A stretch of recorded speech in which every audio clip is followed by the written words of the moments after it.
casos estimados, ¿no? Van más allá de la pura confirmación, sino que nosotros hacemos un análisis de información y generamos la estimación de los mismos, en los cuales se puede observar claramente que hay una disminución de 9 puntos porcentuales. Entonces, identifiquemos pues cómo ya estos casos estimados pues obviamente vienen a la baja ya desde hace algunas semanas. Se ve un ligero pico en una semana epidemiológica, no se los puedo señalar en este momento, pero ustedes lo pueden ver en la pantalla. Sin embargo, observemos pues cómo ya tenemos al día de hoy un total de 1.884.008 personas recuperadas. Y estas particularmente, si ustedes pueden observar, ya van con un pico en incremento y tiene que ver pues porque en los casos confirmados obviamente se vienen desacelerando, hay una desaceleración en los mismos, al menos desde la cuantificación del nivel global.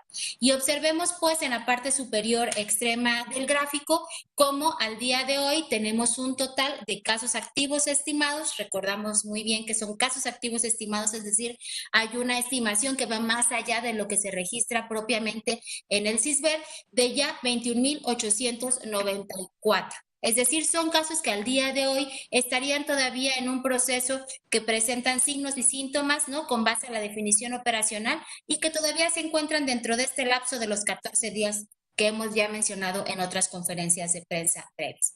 Algo que es muy importante resaltar y que se va a detallar con mucho más descripción de los puntos que presenta el doctor José Luis Salomía Segarra en la siguiente etapa de la conferencia, pues son los esquemas completos de vacunación contra COVID-19. Afortunadamente, hasta el día de ayer, con un corte a las 21 horas, es decir, a las 9 de la noche, tenemos ya un total de 9.325.576 esquemas completos de vacunación. Para la prevención, recordemos, para la prevención de casos graves por SARS-CoV-2 y no, como mencionaba el doctor Gatell el día de ayer, y no bajar la guardia y no olvidar que esto es para disminuir obviamente la cadena de contagio, pero no significa que si estás vacunado pues no te vas a enfermar. Entonces, es algo que tenemos que dejar muy claro porque seguimos trabajando con las vacunas a todas las mexicanas y mexicanos con base a la estrategia nacional y afortunadamente vamos avanzando bien. La siguiente, por favor.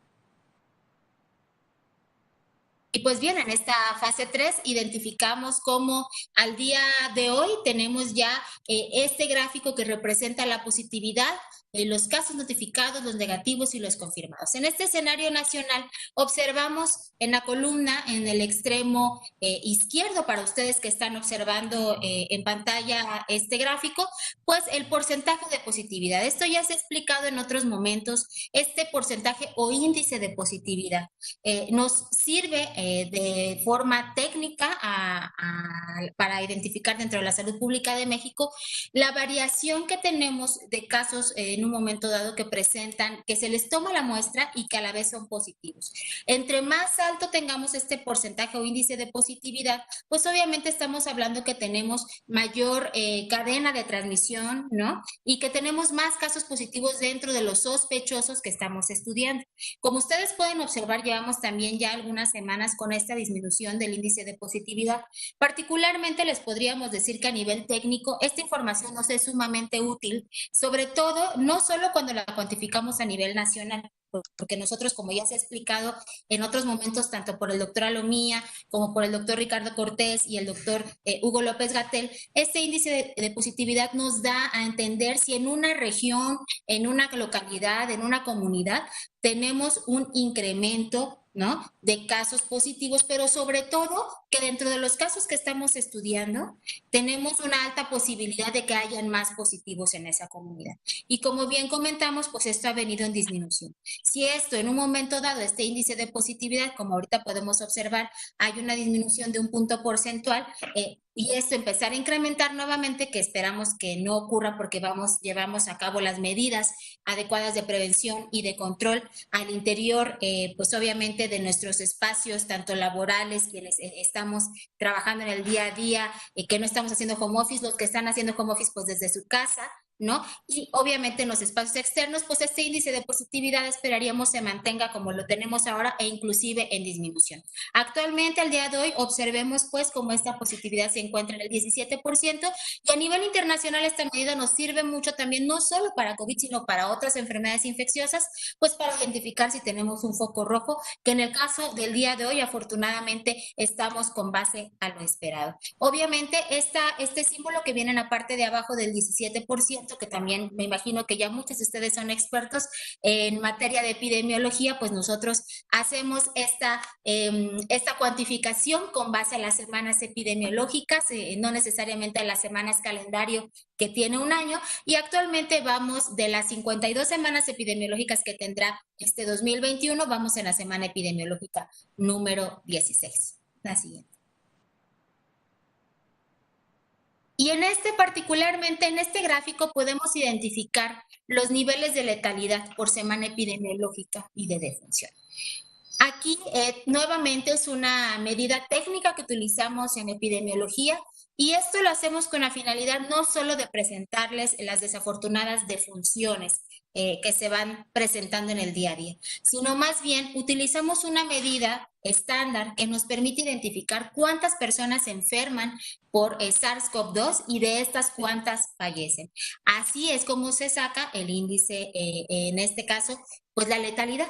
Y la letalidad observamos pues cómo en el gráfico del día de hoy se presenta sin cambio. Esto ya se les he explicado con anterioridad y observamos cómo desafortunadamente en semanas anteriores y obviamente lo que tuvimos en diciembre y enero, este índice de letalidad o esta letalidad incrementó y al día de hoy mantenemos una letalidad relativamente estable, que a nivel nacional podemos identificar en el extremo superior derecho del gráfico, se mantiene al día de hoy al 7%. ¿No? Tenemos momentos en los que esta letalidad incrementa o que esta letalidad en un momento dado podría disminuir, que no ha sido el caso, que disminuya a tal grado, pero esto no solo se mide a nivel nacional, sino que también se genera a nivel, obviamente a nivel estatal, a nivel inclusive jurisdiccional, que es como trabajamos en la Secretaría de Salud en la parte operativa con las entidades federativas y dependiendo del sector inclusive a nivel delegacional. Pero esta medida particularmente nos permite identificar pues cuántas personas están enfermando y cuántas de ellas desafortunadamente fallecen. Entre más personas enfermas fallezcan, obviamente esta letalidad pues va a incrementar. Y eso ocurre normalmente cuando tenemos una cadena de transmisión muy alta y cuando tenemos una enfermedad como lo ha sido COVID, que en un principio en el comportamiento de esta pandemia, pues prácticamente se podría decir que toda la población mexicana, toda la población a nivel mundial, pues éramos completamente vulnerables y es una enfermedad que presentaba o que presenta estatus de gravedad importante y que pues desafortunadamente parte de lo esperado de la enfermedad es que pues hayan personas que fallezcan. Y desafortunadamente en esta ocasión, ante esta pandemia, no solo para México, sino para todo el mundo, hubo un número y ha habido un número muy importante de personas que han perdido la vida por esta infección. La siguiente, por favor. En este otro gráfico podemos identificar, ya lo conocen muy bien. Observen pues cómo tenemos ya tres líneas, una marcada en tono verde, la otra en tono gris y en tono rojo, en donde en la columna del lado izquierdo identificamos a las personas hospitalizadas. En esta curva que les venimos presentando se observa una clara disminución de las hospitalizaciones. Observemos cómo la curva superior, que ustedes la pueden ver en un tono dorado o en un tono gris, dependiendo del monitor de su pantalla, pues es el total de las personas hospitalizadas a nivel nacional distribuidas por semana epidemiológica y la que tienen en tono rojo es la que nos representa la ocupación de camas generales. Como ya lo hemos mencionado en otras ocasiones, pues son aquellas camas que están destinadas para atender a la población ya con sospecha confirmada a COVID. Actualmente esta ocupación se mantiene sin cambio, estamos teniendo una ocupación a nivel nacional del 11% y afortunadamente las camas que requieren o que más bien están equipadas con un ventilador para poder atender a esta población que desafortunadamente presenta signos y síntomas de gravedad por el COVID-19, ha venido disminuyendo la ocupación de los mismas. ¿Qué significa esto? Que aunque seguimos presentando casos de COVID en la población, no solo mexicana, sino que se encuentra en territorio mexicano, pues estas camas están disminuyendo en ocupación porque los casos que estamos presentando pues presentan signos y síntomas respiratorios leves en su mayoría en comparación del comportamiento que habíamos tenido, por ejemplo, durante diciembre de 2020, enero de 2021. Actualmente observamos claramente una reducción del 83% de la ocupación nacional y entonces esto podría hacer que podamos inferir en un momento dado que la población, aunque sigue enfermando, pues no presenta gravedad y que podría estar en un momento dado presentando manifestaciones no graves y de manejo, lo que nosotros decimos en el área de medicina, de manejo ambulatorio, es decir, que no requiere hospitalización y es por eso que observamos la disminución de las hospitalizaciones tanto en camas generales como en las camas de alta especialidad que tienen apoyo ventilatorio. La siguiente, por favor. Creo que esta, ok, muy bien, es la última y le cedería la palabra entonces al doctor José Luis Salomía Segarra para que nos presente la Estrategia Nacional de Vacunación. Muchas gracias, doctor. Muchas gracias, doctora Nucamendi, por la actualización del comportamiento epidémico. Como podemos ver, estamos cerrando la semana, hoy es sábado, séptimo día de la semana, estamos cerrando con este descenso que venimos ya teniendo prácticamente desde que inició el año. Los invitamos a no perderse la conferencia de prensa del día de mañana, en donde estaremos presentando la información de la semana 17 y donde podremos ver si el descenso continúa o cuál es el nuevo comportamiento de la epidemia. Y ahora, bueno, pasamos al componente de la Estrategia Nacional de Vacunación. Como pueden ver ustedes ya en sus pantallas, el día de ayer se aplicaron 467,788 dosis de vacuna, lo cual pues además nos permite evidenciar cuando vemos las barras de la última semana que ha sido una muy buena semana para efectos de la estrategia, en donde inclusive apenas hace 3 días logramos tener el día con la mayor cantidad de dosis aplicadas desde que inició la estrategia nacional, más de 600,000 dosis en un solo día. Y esto obviamente está siendo posible gracias a la implementación y la puesta en práctica de la estrategia Correcaminos a nivel nacional, en la cual se integran diferentes dependencias que a través de sus diferentes actividades y expertices, pues contribuyen a que esto sea posible, no solamente para efectos de la logística, que tiene que ver con la distribución de la vacuna, asegurar que las dosis lleguen a los puntos más remotos de la República Mexicana y que entonces todos los grupos que han sido seleccionados en función de la priorización para la aplicación de la vacuna puedan tener el acceso a la misma. Y obviamente eso también sumados todos aquellos grupos que contribuyen con su expertise técnico en el tema de la aplicación de la vacuna, el seguimiento, la valoración que se le hace a la persona para poder llevar a cabo toda estrategia. De seguro, con los arribos de dosis en las siguientes semanas, muy probablemente no solo vamos a repetir esta semana que fue muy buena para efectos de la estrategia, sino que de seguro podremos también superar en algún momento más adelante un nuevo día con un nuevo récord. Si vemos la siguiente diapositiva, tenemos precisamente el avance acumulado del total de dosis que hasta el momento se han aplicado. Fíjense el corte del día de ayer, ya más de 21 millones de dosis aplicadas en todo el país. Y esto entonces permite que la pendiente de esta curva, que en su momento, pues obviamente nos representa el avance también de la cantidad de dosis aplicadas, pues continúe siendo ascendente y que además ese ascenso sea, como ustedes pueden ver en la gráfica, a una velocidad que nos permite que la estrategia nacional esté cubriendo, avanzando y cada vez generando mayor protección entre las personas que así lo necesitan. De hecho, si vemos la siguiente diapositiva, vamos a identificar justo estos 4 grupos poblacionales en los cuales la vacunación está siendo en estos momentos implementada. El primero de ellos que inició, que fue el primero en iniciar desde diciembre del año pasado, que es precisamente el personal de salud, los trabajadores de la salud. Vean ustedes también cómo ha tenido incrementos en los últimos días y semanas. Ya es más de 1.048.000 trabajadores de la salud, ya se superó el millón y estamos caminando hacia poder en su momento cubrir a todo este grupo que también es importante e indispensable para la respuesta contra la epidemia en México. Y obviamente en su momento tendremos también a todo este grupo protegido en función de que tengan todas sus dosis, las 2 dosis que en su momento requieren para efectos de la vacuna que les están colocando.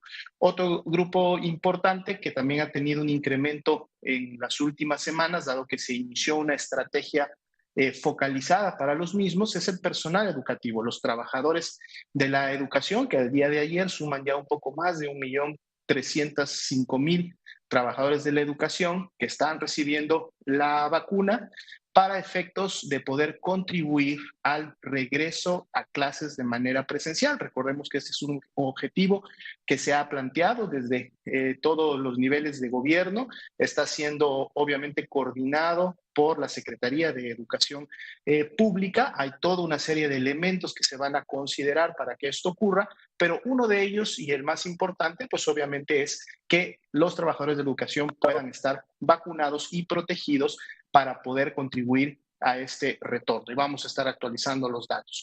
Nuestros personas adultas mayores, en este caso de 60 años y más, que fue un grupo importante de enfoque que se tuvo desde mediados de febrero y con el cual se avanzó de manera rápida para poder tenerlos obviamente cubiertos y tener esta protección en este grupo que había evidenciado ser el más vulnerable para efectos de que por tener esta edad en años, pues contribuían obviamente a la mayor cantidad de casos graves y por lo tanto también de defunciones. Nuestros indicadores de mortalidad y letalidad son los que se tenían más elevados en este grupo de edad y por eso era importante priorizarlos y en su momento cubrirlos rápidamente. Como ustedes pueden ver, ya son más de 10.696.000 las personas de este grupo de edad que ya recibieron al menos una dosis y se continúa trabajando y avanzando en poder tener el esquema completo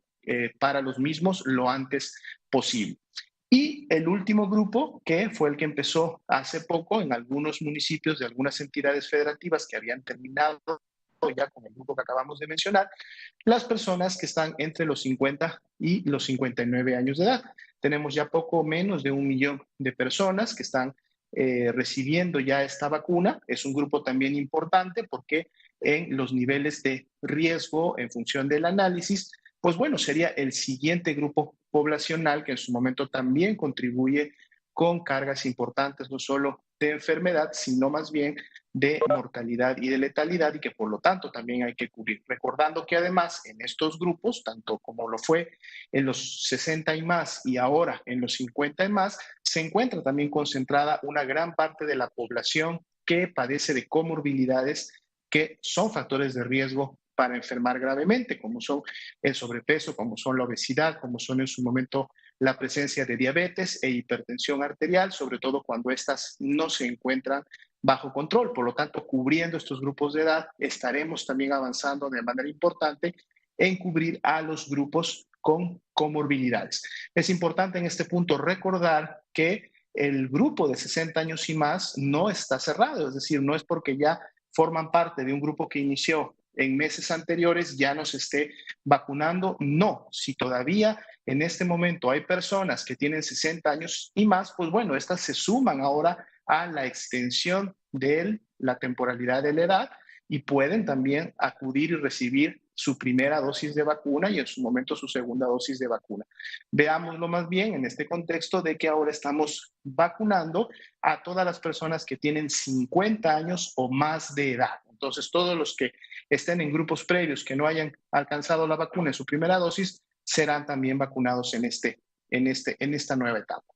En la siguiente diapositiva actualizamos siempre las dosis que se han recibido desde que inició la estrategia, más de 27 millones ya de dosis que han arribado al país de las diferentes 5 tipos de marcas que se tienen disponibles en México para favorecer la estrategia y para favorecer los grupos poblacionales que ya sea por su localización geográfica o por la distribución que ellos están teniendo a nivel poblacional, pues puedan ser de la manera más eficientemente abordados y que la vacuna pueda llegar rápidamente. Y esto es un gráfico que estaremos siempre actualizando cuando las dosis llegan.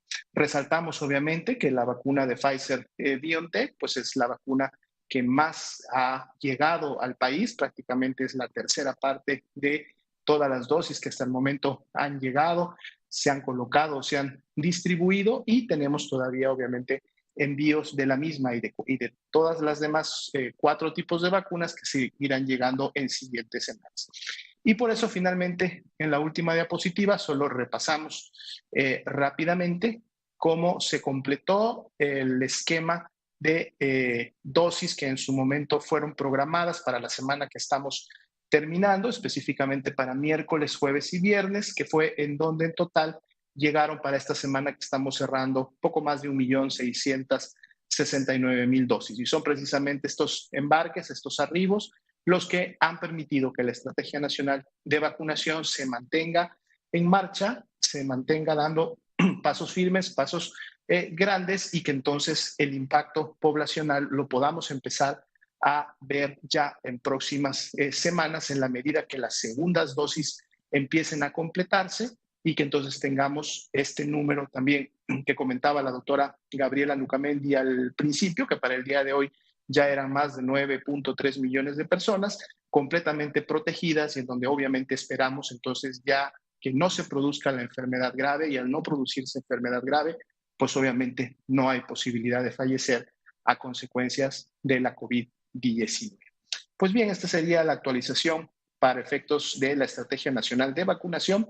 Y entonces ahora le damos el tiempo al licenciado Marcos Dauzón para que nos comparta con nosotros esta información tan importante, sobre todo ahora en el marco de la epidemia de COVID-19, que tiene que ver con la alimentación saludable. Recordemos que la alimentación saludable es sumamente importante, no solo para prevenir factores de riesgo, como los que acabamos de comentar, que en su momento pueden producir COVID grave y COVID crítico, sino también, obviamente, en el contexto poblacional de poder combatir estas epidemias y pandemias también que estamos teniendo de enfermedades crónico-degenerativas y que nos generan mucho problema en el campo de la salud pública. Licenciado Marcos Dauzón, tiene su tiempo. Adelante, por favor. Muchas gracias, doctor, muy amable. Buenas noches a todas y todos. El día de hoy hablaremos un poco sobre alimentación saludable en tiempos de COVID. La tecnología con la que vivimos ha provocado en estos últimos años cambios importantes en la forma en que nos alimentamos. Aún así, puede ser barato y sencillo consumir productos tanto sabrosos como saludables. Pero también tenemos disponibles alimentos ultraprocesados, ricos en calorías, que son baratos, de fácil acceso y son sustancias que nos provocan querer consumir más. Es decir, se genera como una especie de adicción a los azúcares y las grasas. Pero, ¿qué son los alimentos o los productos ultraprocesados? Sí, son alimentos que son sometidos a un proceso de industrialización para su envasado y venta al público. Actualmente los empaques de alimentos y bebidas tienen sellos de advertencia en color negro, son octágonos que aparecen en la parte frontal de los productos de los alimentos. Estos nos permiten conocer si el contenido en términos de calorías, azúcares, grasas saturadas, grasas trans y sodio rebasa los niveles adecuados para mantener la salud de las personas. Identificar estos sellos nos ayuda a realizar una mejor selección de los alimentos a la hora de comprarlos. ¿Cuáles son las consecuencias que está teniendo una alimentación basada en el consumo diario de alimentos ultraprocesados? Pues como lo mencionaba el doctor, está provocando un aumento en el desarrollo de enfermedades no transmisibles como la obesidad, la diabetes mellitus tipo 2, la hipertensión arterial y enfermedades del corazón, ligadas a un estilo de vida nada saludable. Estas enfermedades en la actualidad ponen de manifiesto que la forma de alimentarnos no está funcionando sobre todo por las complicaciones que se presentan ante la pandemia por la COVID-19 en nuestro país. Las elevadas tasas de sobrepeso y obesidad no solo afectan las capacidades físicas, sino que también implican áreas psicológicas, emocionales, de aprendizaje e intelectuales en las personas. Comer mal en nuestra sociedad es tan sencillo y cotidiano que a muchas familias o a muchas personas les resulta difícil o les cuesta reconocerlo. ¿Qué se entiende por alimentación saludable? Una alimentación saludable es aquella que cubre las necesidades nutricionales y fisiológicas con el objetivo de asegurar un adecuado crecimiento y desarrollo. Por tanto, debe ser equilibrada y adecuarse en cada etapa a los requerimientos dietéticos y nutricionales, cuidando que sea culturalmente pertinente. Dentro de alimentación saludable debemos incluir en cada comida principal los 3 grupos de alimentos. El primero incluye las verduras y las frutas. Estas nos van a aportar vitaminas, minerales, fibra y agua, importantes para un adecuado crecimiento y desarrollo físico y mental, así como para la prevención de enfermedades. Grupo 2 que debemos incluir, estos son los cereales. Nos brindan energía que proporciona calorías al organismo para realizar nuestras actividades cotidianas. El grupo número 3 son las leguminosas y alimentos de origen animal, como son las carnes y lácteos. Estos son fuentes de energía y proteínas para formar y regenerar tejidos, construir músculos, cerebro y otras partes del cuerpo, como la piel, el pelo y los huesos. También nos ayuda en la reparación de heridas y golpes. Para una alimentación sana y nutritiva, además de la calidad y cantidad, también es importante la distribución de los horarios. Los alimentos se tienen que repartir en forma fraccionada en varios tiempos de comida. Los 3 principales: desayuno, comida y cena. Es importante fijar horarios para evitar cambios en nuestro cuerpo. También es necesario combinar alimentos con base a los colores, sabores, texturas y considerar los gustos propios de las personas. El desayuno es el tiempo de alimentación que se realiza en la mañana y es el más importante, ya que se está iniciando las labores del día. Un desayuno adecuado garantiza un buen nivel de captación y rendimiento. Las personas mal alimentadas son vulnerables a enfermedades, tienen problemas de concentración y pierden motivación. Se sugiere tener un margen de 5 a 6 horas entre desayuno, comida y cena, y de acuerdo a la actividad física de cada persona se manejarán colaciones. Con todo esto que les acabo de comentar, les voy a dar un ejemplo de un menú tipo para una persona adulta de entre 40 y 60 años. Para empezar, tenemos que fijar los horarios. El desayuno lo marcamos en un promedio de 8 de la mañana y les voy a dar las opciones. La opción A serían 2 quesadillas de tortilla de maíz rellenas de queso panela, espinaca, champiñones y o pico de gallo con un cuarto de aguacate. La opción B, un sándwich de pan integral con pechuga de pollo, atún o queso panela y una ensalada al gusto. Se puede utilizar para tomar un té sin azúcar o agua y elegir una fruta que puede ir entre una manzana, una naranja, una taza de papaya o una taza de melón. Para la comida que marcaríamos 3 de la tarde, una taza de sopa de verduras sin incluir granos de elote ni papa, en caldo de pollo sin incluir consomé, pechuga de pollo, pescado, res en preparaciones libres de aceite, es decir, asadas, hervidas, al vapor, a la plancha. Ensalada de verduras al gusto, verduras asadas, estas se pueden consumir hasta quedar satisfechos, es decir, este grupo es el único que permitimos que esté sin límite. En el caso del grupo de cereales, se puede consumir media taza de arroz o 2 tortillas o 4 tostadas horneadas, es decir, el equivalente de acuerdo a los gustos y preferencias. 1/3 de aguacate o una cucharadita de aceite de oliva, en el caso de la ración de grasa, y para tomar agua de Jamaica sin azúcar. Para la cena, la opción A, 2 tostadas horneadas de pechuga de pollo, atún o queso, verduras al vapor. La opción B, una rebanada de pan tostado integral con un cuarto de aguacate, espinacas, pechuga de pollo, ¿sí? para tomar una taza de té limón o menta sin azúcar y a elegir una fruta de acuerdo a las calorías. Recordemos que el aporte calórico debe ser acorde al gasto calórico, es decir, debemos de hacer un equilibrio entre lo que consumimos con lo que gastamos, ¿sí? En pandemia, con las medidas de confinamiento, se reduce la actividad física, por lo cual se deberá reducir también la ingesta de comidas con alto nivel calórico y hacer la recomendación de actividad física en nuestro domicilio.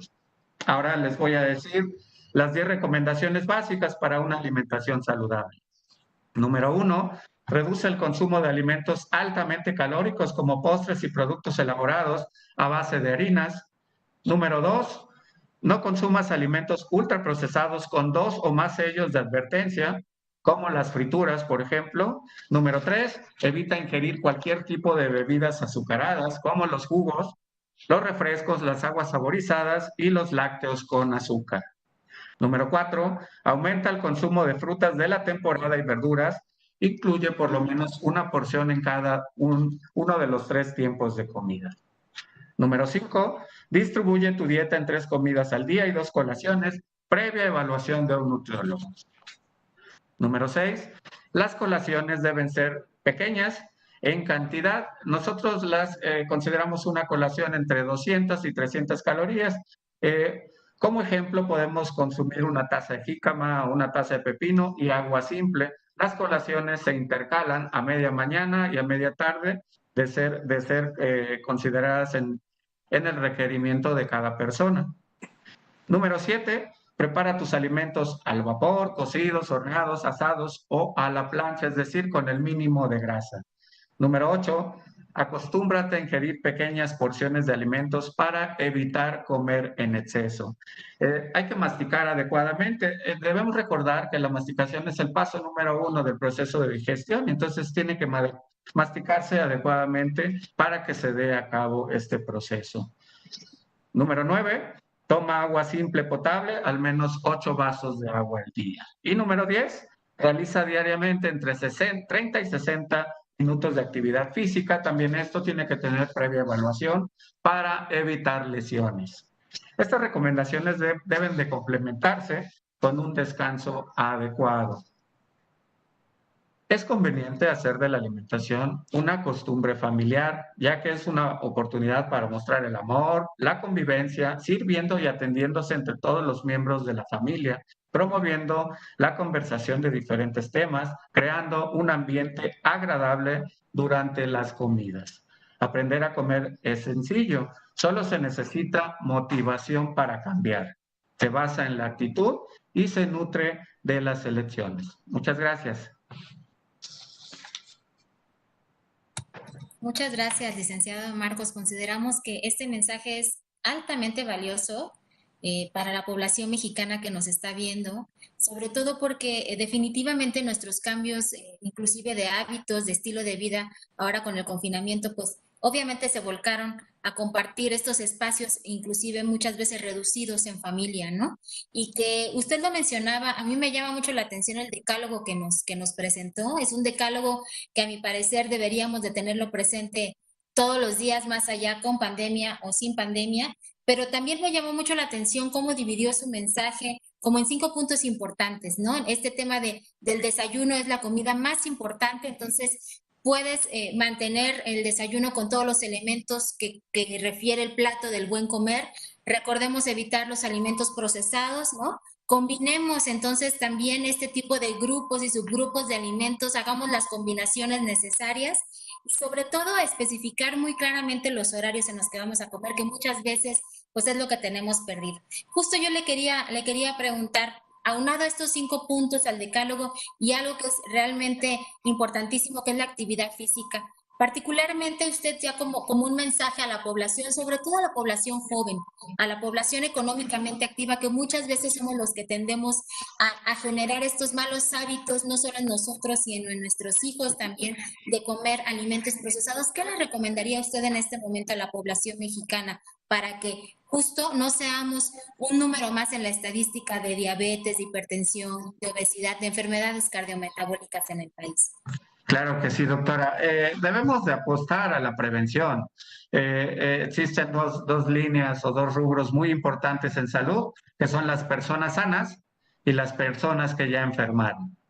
Debemos de tratar a las personas que aún no enferman con la prevención. Y la prevención es una atención integral, tener atención, asistir a salud para que tengamos un chequeo, ¿sí? De cómo estamos con nuestros lípidos, ¿sí? Cómo está nuestra glucosa, sin que nos sintamos mal. Es algo que muchas veces ni siquiera el mismo personal de salud hacemos, ¿no?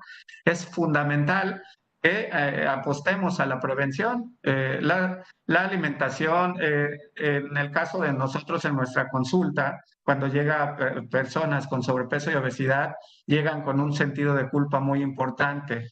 No hay culpables. Venimos siguiendo patrones y hábitos de alimentación muy arraigados que nos han llevado a estas situaciones.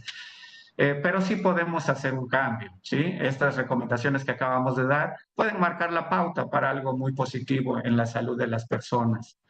Aunado a esto, aparte de la hidratación, el manejo del estrés, que está muy de moda en todos los grupos de edad, incluso nuestros pequeños, ¿no?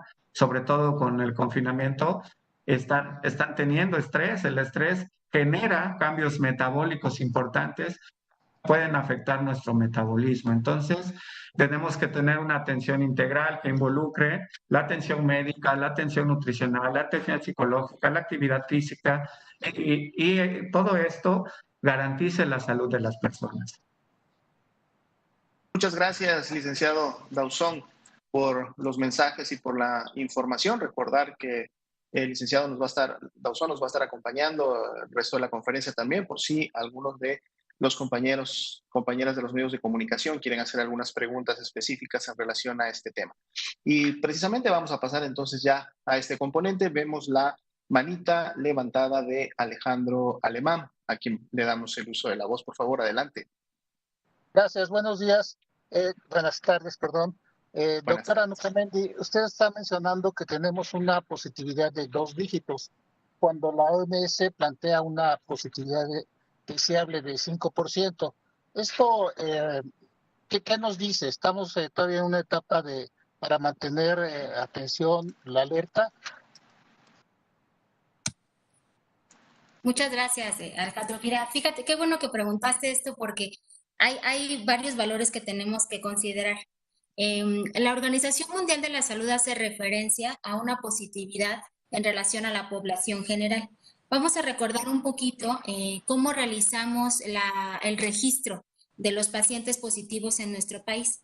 Ustedes saben que manejamos un sistema de vigilancia epidemiológica. ¿Qué significa esto? ¿No? Creo que ya lo hemos mencionado muchas veces, pero tiene que ver con el contexto de la respuesta. En el país contamos con más de 25,000 unidades del sector salud, tanto de la Secretaría de Salud como IMSS, ISSSTE, SEDENA, SEMAR.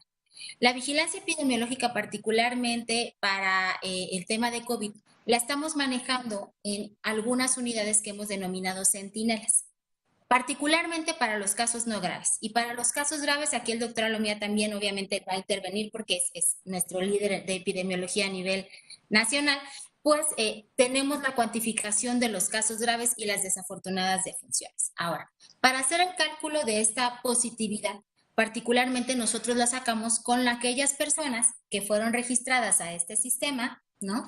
Y que se les tomó una muestra. Es decir, Gabriela Nucamendi es sospechosa porque cumple con la definición operacional, le tomamos una muestra, sea ya antigénica o sea de PCR, y esta persona pues sale positiva. Entonces, yo entro a este cálculo de índice de positividad. La cuantificación que tenemos al día de hoy, igual si gustan volverla a pasar para que los televidentes o las personas que están conectadas en pantalla recuerden la cifra justo que dimos, va relacionada a este número. Nosotros particularmente nos medimos en relación a la positividad, Alejandro, que hemos tenido en semanas anteriores. Hemos llegado a tener un índice de positividad muy, muy alto, ¿no? Y obviamente, si comparamos el índice de positividad que tenemos actualmente con los índices de positividades anteriores, la verdad es que ahorita mantenemos una meseta que inclusive va hacia la baja. Esto tiende a ocurrir cuando la circulación del virus a nivel comunitario empieza a disminuir. Ahora, quiero comentarte también que hay otra medida muy importante epidemiológica que tenemos que tomar en cuenta, que es algo que mencioné en uno de los gráficos, que es la letalidad. También la Organización Mundial de la Salud ha hecho referencia a este índice. ¿Por qué? Porque es muy importante no solo saber si el virus está circulando con el índice de positividad, sino también cuántas de las personas que enferman se están muriendo. Y particularmente México a nivel nacional ha mantenido una letalidad que inclusive se mantuvo en meseta y que ahora va inclusive en disminución. Hay algunos grupos poblacionales, por ejemplo, las personas que presentan comorbilidades o las personas mayores de 60 años y más que obviamente no estaban vacunadas, pues que obviamente la letalidad era bastante alta. Y esto, ustedes disculpen, son problemas técnicos porque si no nuestro dispositivo se va a apagar, pero la idea es que, Alejandro, lo que te quiero decir es que el índice de positividad que está manejando nuestro país, afortunadamente no se contrapone con lo que hace referencia a la Organización Mundial de la Salud. Como tú bien decías, ellos hacen referencia a un dato de un dígito, nosotros mantenemos un dato de 2 dígitos, pero estos datos de 2 dígitos tienen que ver por el tipo de vigilancia que nosotros realizamos, que es una vigilancia centinela y que está siendo enfocada en determinadas unidades y que afortunadamente nosotros mantenemos la prueba o la toma de las pruebas en toda la población que cumple la definición operacional. No sé si te dejé más clara la respuesta, pero igual le pediría al doctor Alomía que nos apoye con su opinión técnica. Gracias, doctor. Nada más un planteamiento. La positividad que estamos manejando, doctora Lomía, era de 35%. Ahorita no recuerdo la cifra que mencionaron de cuánto estamos. Sé que es de 2 dígitos. Entonces, no sé si eso puede ser un índice de que todavía no entra en control la epidemia. Gracias. Bueno, ahora si hablamos de control, lo que queremos decir es que pues todavía seguimos teniendo casos positivos. Ahora, hay diferentes momentos de la propia epidemia, ¿no? Y inclusive yo he observado algunos comentarios técnicos de otros colaboradores que se presentan dentro de las conferencias que también hacemos referencia ya. Estamos en un momento en donde ya no presentamos un brote magnificado, sino que presentamos una serie de brotes que se encuentran ya a niveles comunitarios, ¿no? Es una fase diferente. A mi parecer, y ahora que comenta el doctor Alomía, estamos ya en un momento en donde estos pequeños o múltiples brotes se van a empezar a presentar en determinadas localidades donde tenemos aún más población vulnerable. No significa que está fuera de control, significa que pasamos a otra etapa y que ahora justo se va a centrar en estos espacios donde todavía seguimos teniendo población vulnerable, como ocurre con otras enfermedades infecciosas, como ocurrió en su momento inclusive con el problema de influenza H1N1 en el 2009, que como ustedes recordarán, tuvimos una curva muy importante, se presentaron 2 oleadas y luego inclusive llegamos a una fase de meseta que se prolongó y posteriormente disminuyó para empezar a ver ya los brotes específicos por entidad y localidades en el país. Sí, muchas gracias, estimada Gaby. De hecho, recordando el dato que presentaba la doctora Nucamendi al principio de la conferencia, es el 17%. Recordemos que en el punto más alto de la epidemia llegamos a tener porcentajes de positividad de 52%. De hecho, iniciamos este año 2021 con un porcentaje de positividad del 43%, un porcentaje bastante elevado y que además era acorde a esta segunda ola, segundo pico, segundo acme que estuvimos viviendo en todo el territorio mexicano y que fue el más alto y el de mayor magnitud que hemos tenido hasta el momento en lo que va de la epidemia. Obviamente el 17% representa por sí mismo una disminución importante de muchos puntos porcentuales, de un 43 a un 17 en lo que ha transcurrido el 2021, pero efectivamente hablar de un 17% nos está arrojando todavía un porcentaje de positividad que nos revela circulación viral a nivel comunitario. Por eso nosotros hemos estado continuamente diciendo que más allá del descenso que hemos evidenciado en últimas semanas, la epidemia en México todavía no se ha terminado y todavía tenemos virus circulando a nivel comunitario. Como decía bien la doctora Nucamendi, también hay que resaltarlo, este porcentaje de positividad es el promedio nacional.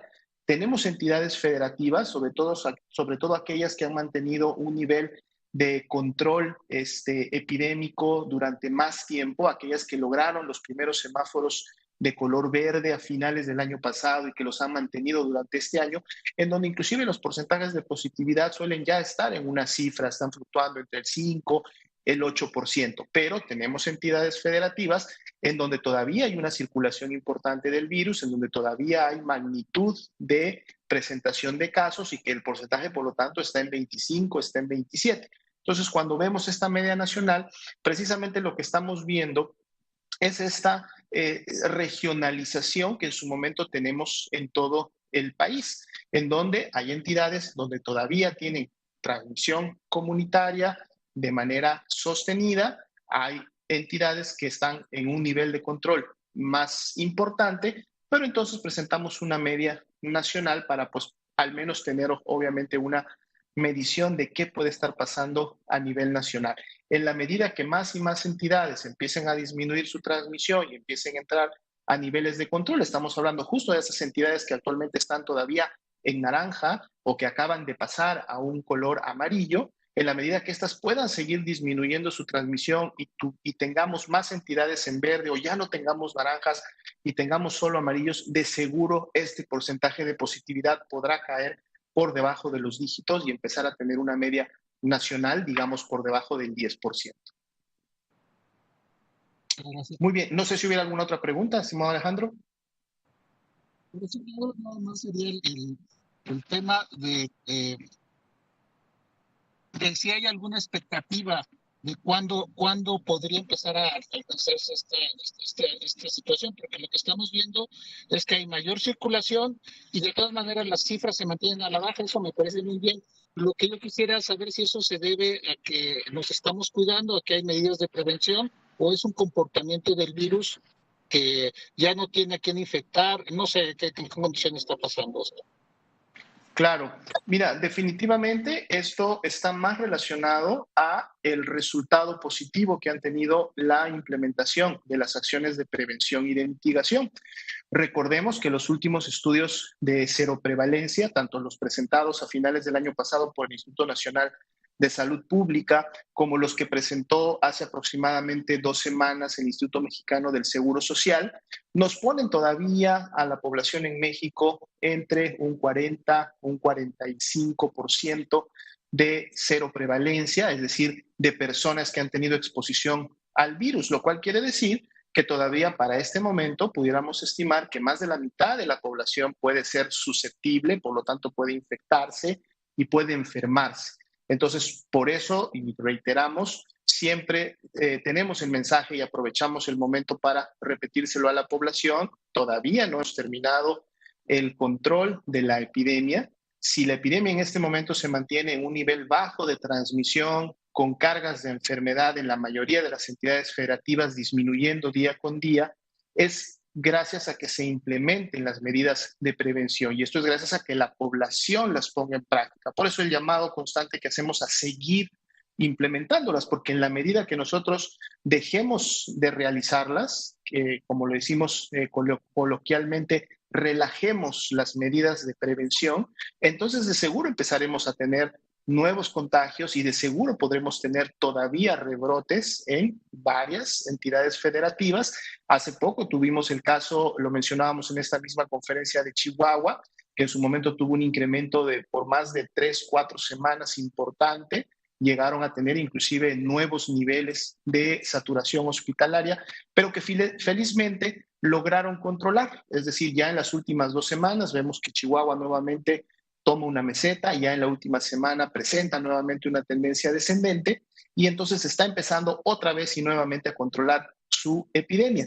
Llamábamos también hace poco, y de hecho es la situación actual del estado de Quintana Roo, en donde en las últimas semanas ha tenido un incremento importante de la epidemia, está la tendencia ascendente, hay una importante cantidad de casos que se están produciendo en Quintana Roo y ya se está obviamente trabajando desde la entidad federativa para también implementar las medidas que sean necesarias para retomar la meseta y retomar en su momento el control. Por eso decimos esto no se ha terminado. Si en su momento las medidas de distanciamiento, de sana distancia, si las medidas de movilización no se toman en cuenta, no se ponen en práctica, podemos tener nuevos rebrotes. Entonces hay que seguirnos cuidando, hay que seguir cuidando a nuestros familiares, hay que seguir manteniendo estas acciones en el entorno para poder dar más oportunidad a que la estrategia nacional de vacunación siga avanzando y entonces sí, finalmente esta venga a contribuir a una disminución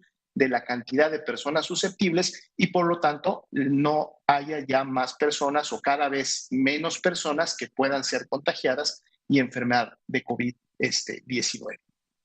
Muchas gracias. Tenemos también entonces ya la mano levantada de Arturo Contreras. Estimado Arturo, por favor, adelante. Hola, muy buenas tardes, muy buenas noches. Tenemos un par de preguntas. Nos preguntan las personas de la alcaldía de Tlalpan, a los que se les vacunó con la vacuna de Sinovac, si la vacuna con las que se les va a aplicar la segunda dosis es segura. Lo que comentan es que no habían...